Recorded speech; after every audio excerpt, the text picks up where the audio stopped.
আমার বরের জন্মদিনটা এবছর সেরকমভাবে কিছু আয়োজন করা হয়নি, তো আমি নিজের হাতে একটা কেক বানিয়েছিলাম, ওটা দিয়েই অল্প করে আমরা আনন্দ করলাম।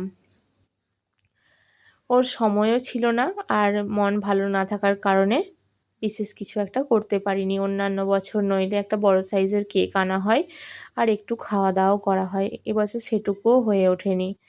তো এই মাসের মধ্যে মা বলেছে একদিন ওকে রান্না করে খাইয়ে দেবে, সেটা এখনও করা হয়নি, দেখা যাক কবে ব্যবস্থা করা যায়।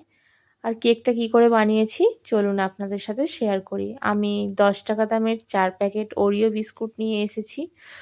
ওরিও বিস্কুট দিয়ে করলে চকলেটের ফ্লেভারটা কিন্তু খুব সুন্দর আসে।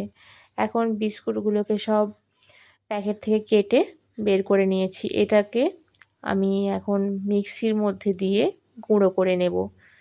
দুধে ভিজিয়ে রাখলেও হয়ে যায়, মিক্সিতে গুঁড়োই করে নিচ্ছি। ভালো করে মিক্সিতে গুঁড়ো করে নেওয়ার পর এরকম হয়েছে। এখন এই গুঁড়ো করা বিস্কুটগুলোকে ভালো করে গরম দুধ দিয়ে দিয়ে মেখে নেব। একদম স্মুথ করে মাখতে হবে।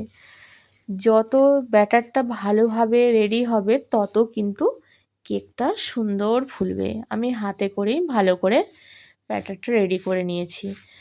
আর স্মুথ করে রেডি করে নেওয়ার পর শেষকালে দিচ্ছি একটু বেকিং পাউডার আর বেকিং সোডা। বেকিং পাউডারের 1/3 সোডা দিয়েছি।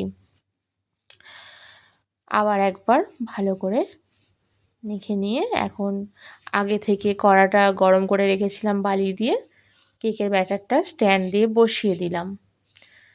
মোটামুটি 15 থেকে 20 মিনিট পর এরকম অবস্থায় এসে দাঁড়িয়েছে। দেখুন কত সুন্দর ফুলেছে, আর কেকটা না ভীষণ নরম হয়েছিল। ভেতরে যে মানে বিস্কুট দিয়ে করাই হয়েছিল বোঝাই যায়নি, ভেতরটা একদম ফাঁপা, একদম দারুণ সুন্দর হয়েছিল।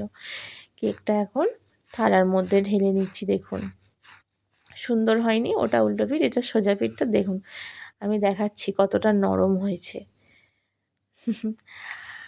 তারপর ওই একটু ক্রিম বের করে রেখেছিলাম বিস্কুট থেকে, সেইটা দিয়ে সাজিয়েছি। কেমন লাগছে? আমি যেমন পেরেছি চেষ্টা করেছি, কেমন লাগছে আপনারা অবশ্যই কমেন্ট করে জানাবেন।